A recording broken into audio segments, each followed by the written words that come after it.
कि श्रद्धा murder case में police की जांच का दायरा जो है वो धीरे धीरे फैलता जा रहा है। आफताब के गुनाहों का कच्चा चिट्ठा खोलने के लिए पुलिस की टीम लगातार पड़ताल में जुटी हुई है। श्रद्धा और आफताब के करीबियों से पूछताछ की जा रही है ताकि कोई सुराग मिल जाए। हालांकि अब तक 7 चेहरे सामने आए हैं जो तफ्तीश के लिए बेहद अहम है। उन 7 चेहरों के बयान पुलिस की जांच को मुकाम तक पहुंचा सकते हैं।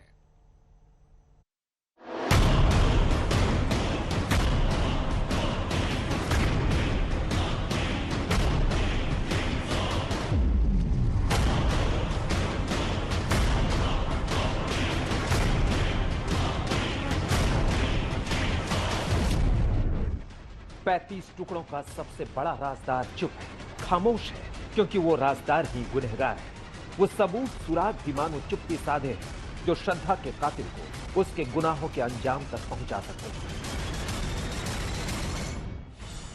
लेकिन श्रद्धा के करीबी और दोस्त अब बोल रहे हैं, बता रहे हैं कि कैसे आफताब जानवरों जैसा सलूक करता था, कैसे वो बेरहमी की हदें पार कर देता था।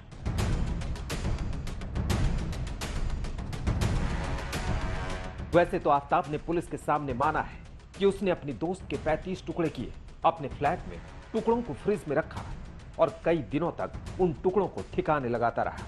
लेकिन जिन सवालों के इर्द गिर्द पुलिस भटक रही है वो ये कि उन टुकड़ों को आफताब ने कहां ठिकाने लगाया, कहां श्रद्धा के सिर फेंके, कहां उसके कपड़े फेंके, कहां वो हथियार फेंके जिससे उसने श्रद्धा को बेरहमी से मार डाला। पुलिस के सामने अहम सवाल यह भी है कि आफताब की बर्बरता की कहानी कब से शुरू होती है। क्या उसने श्रद्धा के साथ धोखे की पूरी स्क्रिप्ट लिखकर उस खूनी साजिश पर अमल किया? अब गुनहगार के खिलाफ श्रद्धा के दोस्त बोल रहे हैं। उन दोस्तों की गवाही शुरू हो चुकी है। क्राइम फाइल को पुख्ता बनाने के लिए दिल्ली पुलिस मुंबई में है। मुंबई पुलिस की मदद से दिल्ली से गई टीम श्रद्धा के दोस्तों से बात कर रही है, पूछ रही है कि आखिर वो 35 टुकड़ों की मिस्ट्री के बारे में क्या जानते हैं। श्रद्धा के कुछ और करीबी भी हैं जिनसे पुलिस जानकारी जुटा रही है। तो सबसे पहले देखिए उन गवाहों के बयान जो बता रहे हैं कि आफताब किस कदर हैवानियत की हदें पार करता था। वो गवाह जो बता रहे हैं कि श्रद्धा की हत्या से पहले कैसे आफताब उसके साथ मारपीट करता था। पहला नाम है राहुल का, जो श्रद्धा का दोस्त है। दूसरा नाम है श्रद्धा के मददगार गॉडविन का। तीसरा नाम है लक्ष्मण नादर का। चौथा नाम है शिवानी मात्रे, श्रद्धा की सबसे अच्छी दोस्तों में से एक। पांचवा नाम है रजत शुक्ला, श्रद्धा का क्लासमेट। छठा नाम है श्रद्धा के मैनेजर करण पेहरी का। और सबसे अहम नाम है विकास वालकर का, यानी श्रद्धा के पिता। मुंबई के वसई पहुंची दिल्ली पुलिस ने श्रद्धा के कुछ दोस्तों और करीबियों से जानकारी जुटाई तो सच सुनकर रोंगटे खड़े हो गए। सुनिए श्रद्धा के मैनेजर करण और मददगार गॉडविन ने पुलिस के सामने क्या बोला।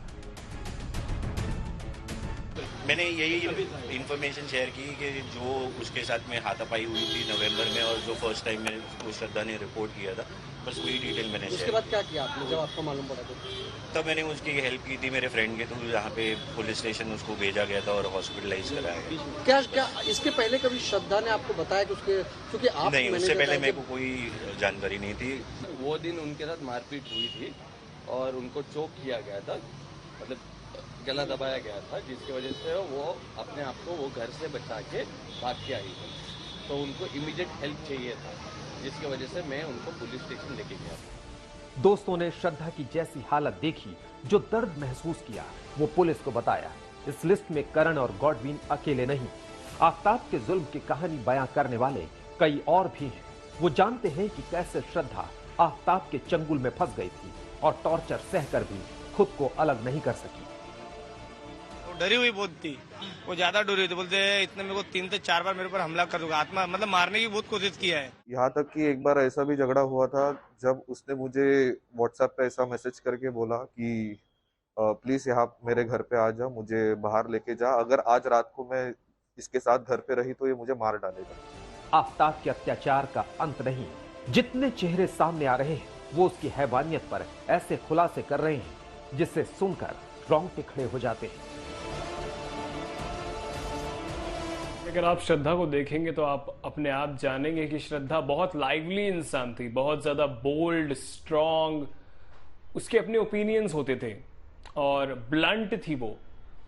तो जिस तरीके से ये कथाएं हमको सुनाई जा रही हैं, आफ्ताब द्वारा जो बातें बताई जा रही हैं कि शादी के लिए वो कंपेल कर रही थी, इसीलिए मजबूरन ये बेचारे आफ्ताब ने उसे मार दिया, जिस तरीके से ये बताया जा रहा है, इस तरीके से श्रद्धा बिल्कुल थी ही नहीं। हम दोस्तों ने मिलके उसको उसके घर से उस दिन बाहर भी निकाला था और आफ्ताब को वार्निंग भी दी थी कि हम पुलिस के पास जाने वाले हैं, बट उस टाइम पे श्रद्धा के कमिटमेंट्स को या फिर उसके जो बातें थी उसको रिस्पेक्ट करते हुए हमने बोल दिया कि इसको हम पुलिस में नहीं कर रहे, बिकॉज उसने मना किया।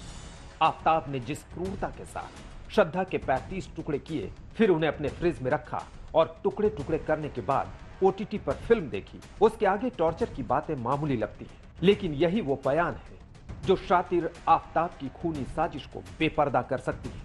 अब दिल्ली पुलिस मुंबई में श्रद्धा के पिता का बयान भी दर्ज करने की तैयारी में है। मुंबई से पारस दामा, दिल्ली से हिमांशु मिश्रा और चिराग गोठी के साथ अरविंद ओझा, आज तक।